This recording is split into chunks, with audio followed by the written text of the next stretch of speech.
Hi. Hi. Hi, Cybill. Hi. So you think 20 years ago there could have been a show on television like Moonlighting? I don't know. You asked me that when I came in. I didn't answer it very well then. I don't think I can answer it very well now. Is it a sign of the Does that have something to do with being a feminist or something? I mean, on the show we do discuss sexism.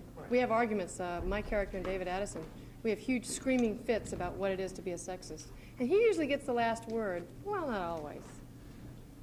But anyway, no, we certainly couldn't have had discussions like that. I don't know, not that many. I don't know, we wouldn't, certainly. They weren't 20 years ago. And 20 years ago, you would have been the boss 20 years ago, wouldn't you? Yeah.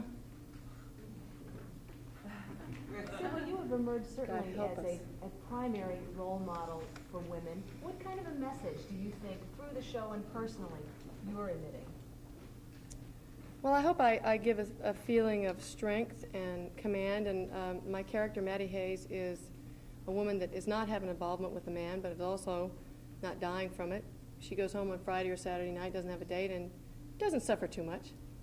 And so she's not like hooked into or a role identity with a man, and that's important, I think, for women to feel free, and men too. Have you experienced any discrimination in your capacity as a model, actress, entertainer?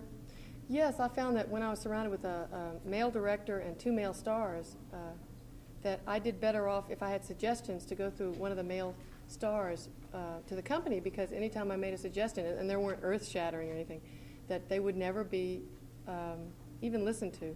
So I would always go behind their back and tell this male star, won't mention any names, he was great though to do it, I guess. He would go in and say it was his idea. And they took him. How do you handle that now, Cybill? If you've got a suggestion, how do you do it now? I start screaming. And I get real angry and I express my anger, which is sort of terrifying, I find, to people. It really is. Yeah, I mean, if I'm really angry or upset, I'm not trying to be, oh no, I'm not being the good little girl anymore, because I was always raised like a lot of women were too, conditioned to be good little girl, and don't, you know, that's not nice, that's not feminine to get up there and be angry! It's okay to be angry! Oh, I just blew all your sound boxes out, didn't I? Are you Sorry. worried about the public knowing about that side of you? Hell no. Why?